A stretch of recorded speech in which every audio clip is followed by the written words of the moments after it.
The objective of fundamental financial analysis is straightforward: verifying if a company's headline profit accurately reflects the health of its underlying operations. Nike's fiscal 2026 fourth quarter earnings report serves as a perfect stress test for this principle. The company's top-line reality was stagnant. Overall revenues fell 1% on a reported basis and dropped 4% when adjusted for currency fluctuations. Yet, despite selling fewer goods, Nike reported a staggering 407% increase in net income. This is Nike's consolidated statements of income, the official ledger of their quarterly performance. Isolating the top line confirms the stagnation. Total revenues sit at $10.97 billion, a 1% decline from the same three-month period last year. Dropping down to the bottom line, we see the explosion in profit. Net income rockets up 407%, driving diluted earnings per share from 14 cents up to 72 cents. How does a mature retail operation quadruple its quarterly profit while bringing in less revenue? When bottom-line growth radically decouples from top-line sales, the profit is rarely driven by operational excellence. The actual explanation is usually buried in the footnotes.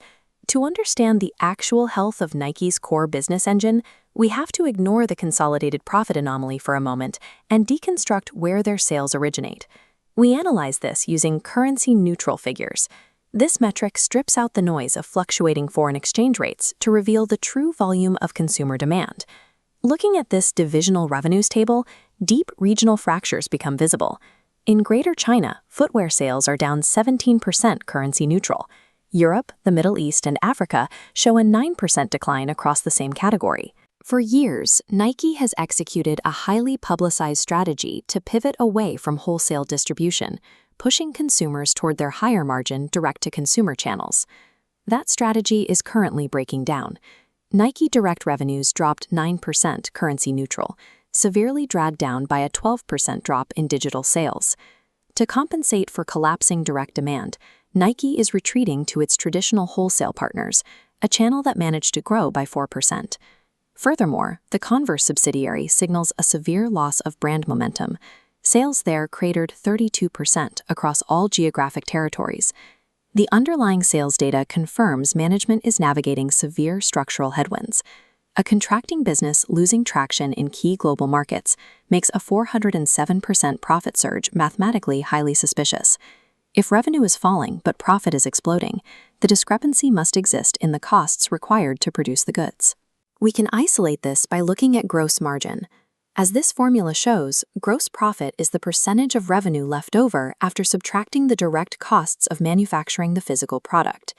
Returning to the income statement, Nike reported a Q4 gross margin of 49.2%, a massive leap from the 40.3% reported in the prior year. In financial terms, this is an 890 basis point expansion, which is the equivalent of an 8.9% increase in pure margin. This waterfall chart provides context. In mature physical supply chains, gross margins typically fluctuate by 50 to 100 basis points quarter over quarter. Achieving an 890 basis point jump in a single quarter through operational efficiency is virtually impossible. It is completely illogical while carrying heavy inventory and suffering declining direct sales.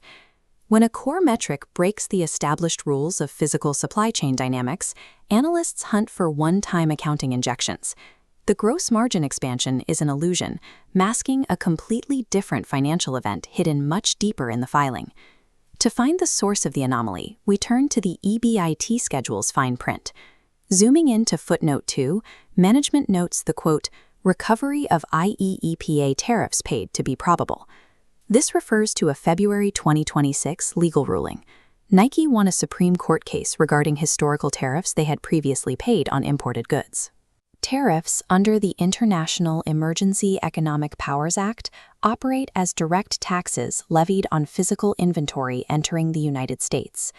Because the original tariffs were recorded as a cost of inventory, accounting rules require the sudden legal windfall to be injected directly back into the gross profit line item. The footnote quantifies the exact size of this windfall, a combined $986 million benefit, split between $965 million for North America and $21 million for Converse. That $986 million injection perfectly maps to the margin anomaly. This single legal ruling accounts for approximately 900 basis points of the reported margin expansion. The massive 407% profit surge was not generated by selling more shoes or streamlining the supply chain. It was a one-time refund check issued by the U.S. government. To evaluate the ongoing business, analysts perform a pro forma adjustment. This mathematical process removes one-time anomalies to reveal the recurring operational baseline. We set up a side-by-side comparison, charting the reported GAAP income statement against the true operational reality. First, we remove the 900 basis point tariff benefit from the reported 49.2% gross margin. This leaves an adjusted gross margin of 40.2%. Comparing this adjusted 40.2% to the prior year's 40.3% reveals that Nike's operational gross margin actually contracted by 10 basis points. We carry this adjustment all the way down the income statement to correct the ultimate bottom line, earnings per share. Looking at the executive summary bullet points confirms the math. The $986 million gross profit windfall translated directly to 0.52 cents of the reported 0.72 cents diluted earnings per share.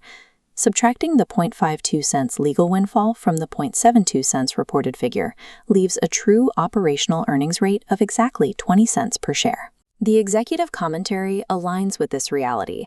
When management cites a need to adjust operating costs and make structural improvements, they are addressing the underlying 20-cent baseline, not the 72-cent headline.